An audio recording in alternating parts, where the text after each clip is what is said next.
사실상으로 정부 부처의 3분의 2 가까이가, 한 70% 가까이가 지금 세종시에 와 있습니다. 서울에 남아있는 거는 국방부, 외교부, 통일부, 법무부, 여가부, 요 정도가 지금 남아있고 나머지는 다 행안부까지 다 왔습니다. 과기부도 오고 다 왔기 때문에 사실상으로 행정기능은 거의 다 왔다고 이제 봐야 됩니다. 다만 이제 그 대통령과 직결되는 기관만 지금 여기에 못 오고 있고 그런 건데, 그건 이제 개헌을 해서 대한민국의 수도는 세종으로 한다. 이런 이제 그 헌법상의 규정을 두면은 이제 다 올 수가 있죠. 이해찬 민주당 대표가 어제 세종시를 찾아 개헌을 통한 행정수도 이전을 추진하겠다, 이렇게 못 박았습니다. 당초 민주당은 행정수도법을 만드는 걸 우선 추진해보고 여의치 않으면 개헌도 고려하는 걸로 그렇게 알려졌었는데, 이현정 의원님, 네. 바로 개헌으로 직행하겠다, 이런 의미로 봐야 되는 건가요? 그러니까 이제 지금 여당에서는 원래 당초 계획은 야당까지 참여하는 특별위원회를 만들어서 여기서 이제 특별법을 만들어서 이제 이 수도를 이전하는 문제, 이걸 이제 하겠다는 뜻이었어요. 근데 야당이 이제 불참을 선언했지 않습니까? 그것도 이 특별법에 대해서 예를 들어 또 헌법 소원을 제기할 경우에 꽤 오랜 시간 동안 헌법소원, 그 헌법재판소에서 심리를 하게 될 겁니다. 예. 그렇게 되면 뭐 시간이 뭐 몇 년 지나가 버리면 동력이 상실하지 않겠습니까? 이제 그런 걸 보면 지금 여당의 입장에서 보면 이 문제가 단순한 어떤 정책 이슈가 아니라 실질적인 어떤 이전을 위한 걸 한다라면 개헌이 가장 빠르고 확실한 거다. 왜냐하면 헌법재판소라는 것도 사실은 헌법에 기초해서 판단한 것이기 때문에 예. 만약 헌법에서 수도를 대한민국의 수도는 세종시다 이렇게 규정할 경우에는 사실 헌법재판소에서도 할 수 있는 방법이 없죠. 그렇죠. 지금까지는 우리가 이제 뭐 수도권 이전 그 행정도시특별법 같은 경우는 이게 지금 서울의 이 수도는 대한민국의 수도는 서울이라는 관습법이라는 걸 했거든요. 왜냐하면 서울이라는 게 명시되어 있지 않습니다. 그러나 조선 왕조를 비롯해서 500여 년 이상 동안 서울이 관습적으로 수도였기 때문에 네. 이 법에 근거해서 이제 위원을 내렸거든요. 그렇다면 지금 이해찬 대표가 주장하는 것은 결국은 헌법을 개정하는 게 어떤 확실하게 어떤 이전하는 것이고 한편으로 보면 제일 빠른 게 아니냐. 왜냐하면 헌법 개정은 일단 뭐 국회 3분의 2 동의와 그다음에 국민투표를 통해서 일단 결정하면 되는 거니까요. 아마 그렇게 이제 어떤 좀 동력을 부여하기 위해서 지금 개헌론을 들고 나온 것 같습니다. 네, 변호사님, 뭐 실제로 이 대표가 어제 야당과 협의하는 건 좀 안정성이 없다. 우리가 스스로 그 과정을 만들어가야 한다. 이런 취지의 발언도 했는데 개헌으로 간다라고 좀 점쳐볼 수 있을까요?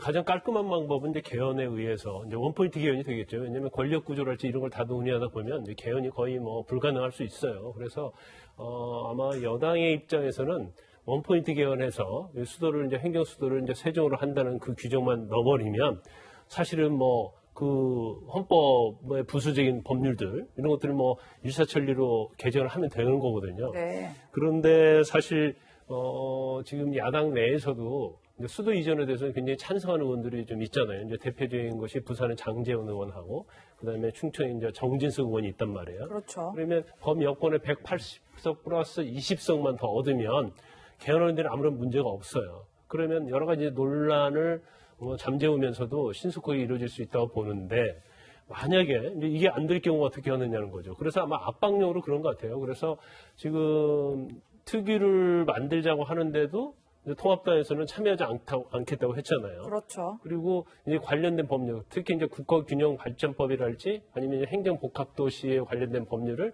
뭐 신행정수도법이랄지 이런 걸로 개정을 하면서 실질적으로는 헌법에는 수도를 서울로 한다 하더라도 실질적으로 수도권에 있는 청와대와 국회는 이제 분원은 갈 수도 있지만 공공기관을 다 이전을 해버리면 실질적으로 세종이 행정수도 될 수 있거든요. 그렇기 때문에 여당의 입장에서 보면 얼마든지 이전할 수 있는 여건이 마련돼 있고 더군다나 어떤 여론조사 뭐 결과에 굉장히 여권에서는 굉장히 의미를 많이 부여하고 있는 것 같아요. 그래서 지금 야당하고 협의를 하다 보면 이 시간이 끌면서 이제 동력이 상실될 수 있기 때문에 원포인트 개헌이 됐든 아니면 법 개정을 통해서든 어떻게 해서든지 속전속결로 수도를 세종으로 이전하려는 그런 이제 추진을 할 걸로 보입니다. 네. 예. 이현주 의원님. 네. 그러니까 여당이 이렇게 개헌을 속도를 내려고 하는 것 자체가 믿는 구석이 있는 것 같아요. 그러니까 보면 지금 조금 전에 김 변호사님 말씀하셨지만 정진석 의원 같이 충남권 의원들이라든지 아니면 부산의 장지현 의원, 그러니까 지역 의원들을 통합당이긴 하지만 개헌에 찬성하는 의원들 조금만 모으면 개헌에 필요한 200석을 충분히 만들 수 있다. 뭐 이렇게 보는 것 같습니다.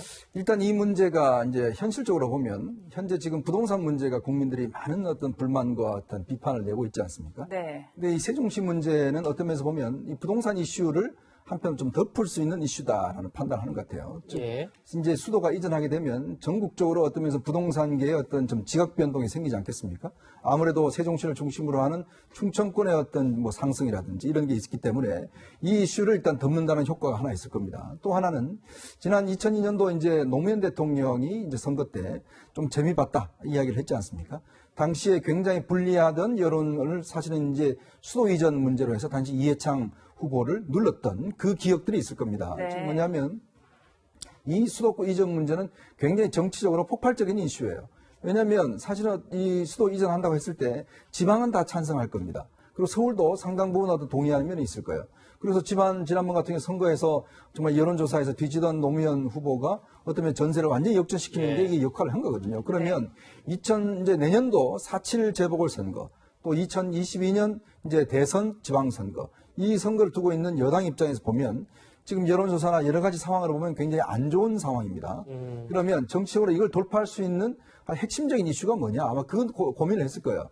그런 면에서 이 수도 이전 문제를 이제 김태년 원내대표가 국회 이 연설에서 들고 나온 이유가 결국은 이제 장기적인 정책 이슈로 가져가겠다는 생각입니다. 왜냐하면 아까도 이야기했지만 이거는 야당이 함부로 반대할 수 없는 이슈예요. 예. 왜냐하면 이게 지역에 따라서 사람에 따라서 생각이 다 다를 수가 있거든요. 지금 보면 벌써 이미 장제원, 지금 정진석 뭐 이런 분열이 나오잖아요. 이제 그러면 충분히 야당 내부도 흔들어 놓을 수 있다는 판단을 하는 것 같습니다. 근데 문제는 이게 이제 항상 정치적으로 이렇게 수도 이전 문제가 되면 우리 수도 이전 문제가 미국의 워싱턴이나 뉴욕 관계라든지 또 호주의 멜버른과 시드니 관계라든지 이게 사실 오랫동안 어떤 관계 속에서 이루어져 온 것인데 예. 과연 그 효과가 있느냐는 문제 또 우리는 남북이 대치하고 있는 문제라든지 아주 복합적인 문제가 있습니다. 그러면 이걸 단순히 정적인 이슈로 가져갔을 때 나올 수 있는 어떤 이 여러 가지 역효과들 그런 것들까지도 고려를 해야 되는데 자꾸 이렇게 정치적 이슈로만 가져가게 될 경우에 그런 문제가 나중에 나올 경우에 어떻게 할 것인가 저는 이런 또 과제도 있는 것 같습니다. 네, 개헌뿐 아니라 어제 이 대표는 강연에서 행정수도 필요성을 언급하며 이런 이야기도 했는데요. 들어보시겠습니다. 서울 한강변은 이렇게 배를 타고 지나가면 저기는 무슨 아파트 한 평에 얼마. 우리는 한강변에 맨 아파트만 들어서 가지고 이런 천박한 그런 도시를 만들면 안 되는 거거든요. 네, 손 변호사님 사실 뭐 듣기에 따라서는 좀 서울이 천박한 도시다라고 들리기도 하는데 일단 어떻게 들으셨나요? 일단은 좀 표현에 있어서 미숙한 부분과 실수가 있었던 부분이 있어서 오해의 소지가 있는 부분은 바로잡고 사과하셔야 되는 부분이 아닐까 생각이 드는데 아마 이 발언들의 이제 취지나 그 표현하고자 했던 내용을 제가 선회를 해드리면 사실 어떤 서울 같은 뭐 국제적인 도시이기뿐만 아니라 우리 한국을 대표하는 도시라고 한다면 어떤 그 현상이나 한강변을 설명할 때 어떤 문화적 가치, 역사적 가치, 철학적 가치를 설명할 수 있는 건물들이 있어야 되는데 사실 일부 그 주거난 때문에 아파트들이 좀 많은 편은 있거든요. 네. 이렇게 만약에 수도를 이전한다고 했을 때는 세종시에는 다른 가치를 가지고 접근하자라는 의견을 피력하고 싶었던 것을 이렇게 좀 천박한이라는 자극적인 단어를 쓰다 보니까 듣기에 따라서는 서울 시민들 기분 나쁠 수 있다라고 생각합니다. 본의와 다르게 이제 잦은 실수 이 부분은 좀 시정하실 필요가 있다라고 보입니다. 네. 네, 어제 일부 언론에선 서울대를 세종시로 이전한다는 보도도 나왔습니다. 청와대가 즉각 부인했는데 당권 도전에 나선 박주민 의원은 다른 목소리를 내기도 했습니다. 한번 들어보시죠. 교육 인프라도 좀 아예 지방으로 좀 이전하고 공공기관 지방 이전된 것하고 좀 묶어가지고 취업이라든지 이런 부분에 있어서도 좀 혜택을 주고 이런 식으로 해서 이런 것까지 좀 나가야 좀 제대로 된 분산이 이루어질 거라고 봅니다. 김광삼 변호사님, 세종시 예전 얘기가 있을 때부터 사실은 뭐 기업, 그다음에 대학 옮겨야 된다 이런 얘기가 많았습니다. 자족기능을 갖추려면. 박주민 의원도 교육 인프라도 같이 옮겨야 한다.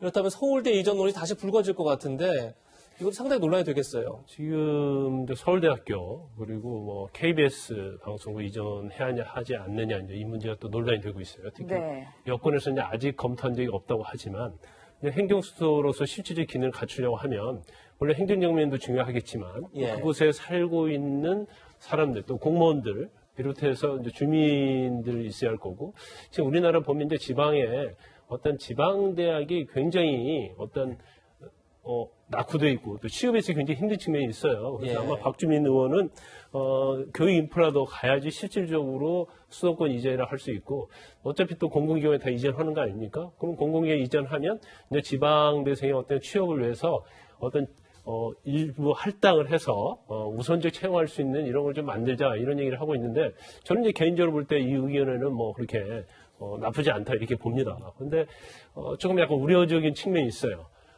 행정수도 자체의 근본적인 취지는 이제 국가균형 발전에 중점을 두는다고 보거든요. 예. 그러면 사실 우리가 행정수도를 세종시로 해서 이전을 하게 되면 이건 국가의 어떤 100년 대계, 200년 대계 될 수 있는 거거든요. 그렇죠. 그런데 갑자기 이게 이슈화가 되면서 뭣도 이전해 하고 뭣도 이전해 한다고 하면서 졸속적으로 뭐 이전해야 한다 안 해야 한다 해서 결국은 여당의 어떤 일방적인 거랄지 아니면 국민의 의사랄지 공론화를 거치지 않고 그렇게 하게 되면 결국 나중에 이제 부작용이 있을 수밖에 없다고 봐요.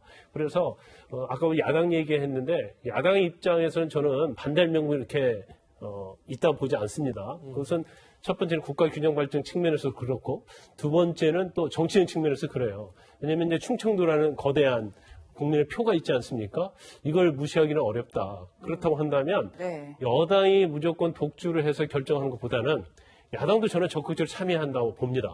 그래서 향후에 공공기관 이전이랄지 세종시에 어떠한 기반시설을 갖춰야 할 것인지 이런 부분에 있어서도 여당과 협의해서 부작용이 될 것, 단점은 보완해가는 방향으로 해서 서로 수도를 만들어가는 그런 정치적인 협력이 저는 필요하다고 봐요. 그래서 야당 입장에서도 이 부분에 대해서 분명히 입장을 밝혀야 한다고 보고 또 명분이 없다고 한다면 적극적으로 참여해서 정말로 대한민국의 명실상부한 행정수도를 만드는데 역할을 좀 해야 한다 이렇게 봅니다. 네, 뭐 손 변호사님 앞서 설명 주신 것처럼 뭐 서울대나 KBS 같은 곳이 이전을 한다. 근데 정부 여당은 좀 아니다라는 취지로 해명을 하긴 했는데 오늘 한 언론을 보면 정부 여당이 100여 곳 이상의 그 공공기관 추가 이전을 검토하고 있다. 또 실제로 보고가 됐고 그 대상으로 뭐 서울대, 인천대, KBS, EBS 등이 거론되고 있다고 해요. 뿐만 아니라 국책은행도 함께 갈 것이다. 뭐 이런 얘기가 있는데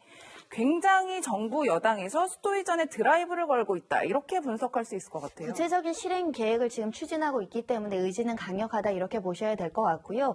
공공기관이기 때문에 상대적으로 이제 사기업이나 이런 데보다는 이전하기 좀 수월한 측면이 있습니다. 우리가 세종시를 이전해 본 경험이 있기 때문에 그렇죠. 세종시를 처음 이전하는 계획이 발표됐을 때 가장 이제 저항이 컸던 곳은 거기에 소속된 공무원분들. 사실은 거주 이전의 자유가 좀 제한된 측면이 있죠. 나는 서울에서 근무할 줄 알고 공공기관이든 국가기관에 취업을 했는데 공무원이 됐는데 갑자기 이제 세종시로 옮겨가는 것이 누구라도 그게 달가운 사항은 아니기 때문에 네. 이 지금 거론되는 103곳에 계신 일단 기관 소속 공무원이나 공기업 직원들 그리고 그 가족들 그리고 여기와 연관되어 있는 관련 회사들도 굉장히 곤혹한 측면이 있을 겁니다. 네. 그래서 민주당에서는 장기 가자라고 표현한 것 같습니다. 말씀하신 것처럼 신속하게 추진하는 것도 중요하지만 그러다 보면 불측에 피해를 입는 사람들이 있기 때문인데 하지만 이런 부분들은 저는 감수를 하셔야 된다라고 보이고요. 특히 그 감수할 만한 동기부여를 줘야 되는 측면이 있습니다. 아까 김 변호사님 말씀하셨지만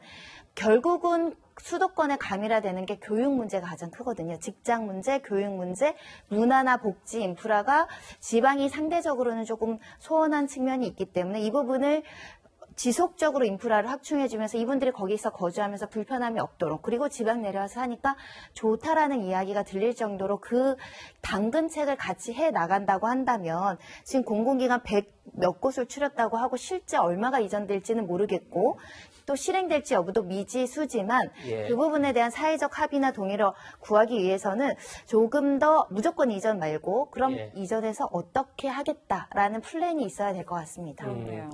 여당의 행정수도 이전 그리고 공공기관의 지방 이전에 박차를 가고 있는 가운데 어제 청와대가 비서진 인사를 단행했습니다. 네. 그런데 그만둔 5명 중 3명이 다주택자입니다. 지금 보시는 것처럼 윤성원, 교체된 참모들이고요. 그러니까 그 다주택자 참모들을 다 내보냈는데 이현종 의원님, 그러니까 다주택자 참모들은 이제 청와대에서 근무 못한다 뭐 이런 사인이다 이렇게 봐야 될까요? 그래서 지금 이게 5분에 인사난 비서관들 보니까 제가 생각할 땐 처음에는 뭐 수석까지 날 줄로 예상을 했는데 이번에 인사 규모는 좀 축소된 감이 있어요. 예. 근데 이제 지금 국토교통비서관 같은 경우는 본인이 원래 세종시와 서울에 집이 두 채가 있었거든요. 그렇죠. 예. 근데 이제 세종시 집을 팔았습니다. 지금 굉장히 후회하실 것 같은데.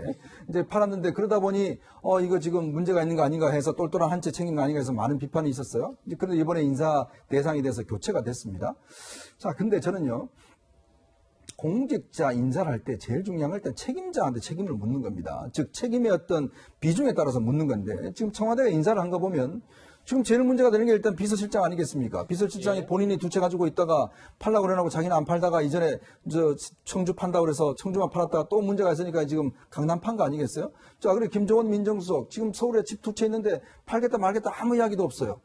그런 사람들 다 놔두고 지금 밑에 있는 비서관들만 저렇게 인사를 해버리면 예. 그러면 공직자들 입장에서 보면 아니 나는 어떤 면에서 밑에 있는 위에 분 모시고 있는데 밑에 있는 사람들만 이 책임을 지면 공직자들이 움직이겠습니까? 저는 이게요 굉장히 나쁜 사인이라고 봐요. 자, 정부가 정책을 시행을 하면 제일 먼저 앞장서야 될 사람들이 장관들 이런 사람들입니다. 네. 근데 이 사람들을 안 따르는 것에 대해서는 다 면책을 해두고 밑에 있는 사람들은 다 한다. 지금 뭐 법도 보니까 공무원 집 안 팔면 이제 뭐 처벌하는 법도 만든다 그러는데 그렇게 되면 과연 공무원들이 소신 있게 일을 할까요? 자기 열심히 일했는데 자기는 했는데 윗사람은 책임 안 맡기고 자기만 책임 맡긴다? 이거는요 공직사에 굉장히 나쁜 신호입니다. 그러니까 더군다나 지금 이제는 어떤 면에서 보면 마지막 이제 후반기로 접어드는 시점이에요. 그러니까 어떤 면에서 보면 지금은 뭘 이야기를 해도 공직사회가 잘 안 먹히는 시점이에요. 더군다나 그 상황에서 이런 인사를 해버리면 앞으로 공무원들요 정말 일 안 합니다. 왜냐하면 가만히 이제 버티는 거죠. 이런 식의 예를 들어서 아니 왜 비서관들만 바꾸고 그러면 수석은 가만 놔두냐? 이런 이야기를 하면 청와대는 뭐라고 이야기를 하겠습니까? 네, 김 변호사님 그런데 앞서서 뭐 언급은 해주시긴 했는데 사실 김전 민정수석이 말씀처럼 강남에 집이 두 채이긴 한데 한 채를 판다 뭐 이런 얘기도 있긴 해요. 김주원 수석 같은 경우는 원래 교체설이 좀 굉장히 있었거든요. 이제 그런데 지금 송파에 있고 또 송파 잠실에 있고 그다음에 강남구 이제 도곡동에 있어요. 어떻게 보면 강남에 이제 노른자위 두 채를 가지고 있는 것이 되잖아요. 그런데 아마 본인 자체가 그 중에 한 채는 팔겠다고 이제 뜻을 밝힌 것 같습니다. 네. 근데 아마 김주원 수석이 강남에 한 채가 있고 지방에 한 채가 있는데 만약 지방 걸 판다고 했었으면 잔류를 못했을 것 같아요. 이건 교체 대상이 됐을 것 같은데 이게 굉장히 좀 아이러니컬 측면이 있어요. 그러니까 청와대의 어떤 정책을 실행을 하고 그런 것 자체는 정책 능력이 있느냐, 예. 아니면 현 정부와 어떤 정체성이 맞느냐, 이제 그게 기준이 돼야 하는데, 낙마를 하느냐, 승진을 하느냐, 아니면 자리를 보존하는 기준은 아파트를 몇 채 가지고 있느냐, 아파트를 처분할 의사가 있느냐, 없느냐, 그게 기준이 된 거예요. 그건 아니겠죠. 예. 아니, 제 우리가 그때 보면은, 예. 그러면 제가 볼 때는 아마 시간이 지나면요, 아파트가 굉장히 폭등했잖아요. 또 폭락할 때도 있을 겁니다. 그러면 정부에서는 어떤 정책이 나오냐면 아파트가 몇 채도 좋으니까 미분양 아파트를 좀 사달라고 할 거예요. 그러면서 세금을 감액해 주겠다. 이런 또 정책이 나올 거거든요. 그럼 그때는 우리가 이때를 돌아보면서 세상에 그때는 아파트가 몇 채 가지고 있으면 공지를 못할 때도 있었고 형사처벌한다는 얘기까지 나왔어. 이런 우스갯소리를 하는 시대가 저는 언젠가는 올 거라고 보거든요. 예. 그래서 굉장히 좀 씁쓸한 측면이 있고 과연 이게 아파트를 가지고 있냐 아니냐에 따라서 어떤 본인의 위치가 결정되는 것은 맞지 않다. 물론 이제 청와대에서는 그러지 않을 거라고 저는 믿고 있습니다. 네. 예, 지금 김 변호사님 말씀하셨지만 통합당에서는 능력이 아니라 주택 수로 교체하는 거냐 이렇게 황당하다 이런 논평을 하기도 했습니다. 근데 민주당에선 아예 다주택 공무원들을 형사처벌하는 법안까지 냈는데요. 지금 보시는 것처럼 신정훈 의원이 국무위원들, 국회의원들, 지방단체장들, 1급 이상 공무원들은 1주택 외 주택을 60일 내에 매각하거나 백지 신탁에 맡기지 않으면 5년 이하 징역, 5천만 원 이하 벌금형에 처할 수 있다. 이런 내용의 공직자윤리법 개정안을 대표 발의했는데 손 변호사님, 이거 법적으로 문제 없는 건가요? 이게 공직자윤리법을 이제 개정을 한다라는 것인데 주식처럼 백지 신탁하라는 의무를 부과한다라는 것인데요. 예. 정당한 이유가 없을 때는 처벌하겠다 이런 취지인데 사실 과잉위법에 해당하고 위헌 소지가 충분히 있습니다. 그리고 다주택자가 모두 투기다, 투기 세력이다라고 규정 짓기 굉장히 애매한 것이 이번에 뭐 다수의 공무원들도 이야기가 나오는 거지만 서울시에 하나 있고 세종시에 있으면 그거는 투기 목적보다는 사실상 실거주 목적으로 평가를 해줘야 되는 거거든요. 아, 예. 예. 가족들은 서울에 있고 세종시에는 뭐 예를 들면 나만 거주한다던가 그럼 세 채가 있는데 하나는 노모가 살고 있고 뭐 하나는 내가 사실상 별거 상태다 이러면 또 이건 투기라고 보기 어려운 측면들이 있기 때문에 개인마다 사정이 다 다른데 일률적으로 한 주택 이외에는 보유할 수 없다라고 한다면 지나치게 개인의 자유를 침해할 수 있다. 네. 예를 들면 뭐 5채, 6채 이거는 누가 봐도 이제 투기 목적이라고 해석이 되지 않습니까? 2채, 3채는 조금 더 완화된 기준이 필요하지 않을까 생각이 들고요. 모든 걸 처벌한다고 해서 부동산 문제가 해결되진 않거든요. 정책적 효과가 나와야 되는 거지 형사처벌로 압박한다고 해서 부동산 문제가 해결될 것 같지는 않습니다. 예. 실제로 한 말씀 드리면 예. 이분이 뭐 국회의원이신데 국회는 입법하는 데잖아요. 예. 그러면 입법하는 데서 제일 중요한 부분은 헌법 위반이 되느냐 안 되느냐. 유한 소지 여부를 그렇죠. 말씀하시는 유한 거죠. 소지가 가장 먼저 검토가 돼야 돼요. 저는 이제 개인적 의견인데 예. 이 법 발의해서 통과되면 이건 100% 헌법 위반입니다. 왜 그런 거죠? 우리나라 가장 민주국가고 자본주의국가 아닙니까? 헌법에서 재산권을 예. 사적 재산권을 보장하는 거예요. 그런데 아무리 공무원이라고 해도 팔지 않으면 형사처벌한다. 물론 세금이랄지 중과세를 해서 이걸 규제를 할 수는 있겠죠. 예. 그렇지만 형사처벌을 하는 것은 인신에 관한 부분이거든요. 네. 재산권을 가지고 형사처벌하는 것 자체는 명백히 헌법 위반이에요. 그래서 그런 부분을 좀 검토에 있어서 좀 미숙하지 않았나 싶습니다. 예. 네, 저희가 지금까지 부동산 정책과 청와대 인사까지 이야기를 짚어봤는데 경실련에서는 김현미 장관 경질론을 다시 들고 나섰습니다. 함께 들어보시겠습니다. 국민을 얕보고 있구나라는 생각을 했습니다. 지난 3년 동안 집값이 52%가 올랐는데 국회에서 11% 올랐다고 말을 하는 걸 보고 거짓 보고와 거짓 통계로 국민과 대통령을 속인 장관을 즉시 교체해야 된다. 대통령이 김현미 장관을 즉시 경질하고 교체를 해야죠.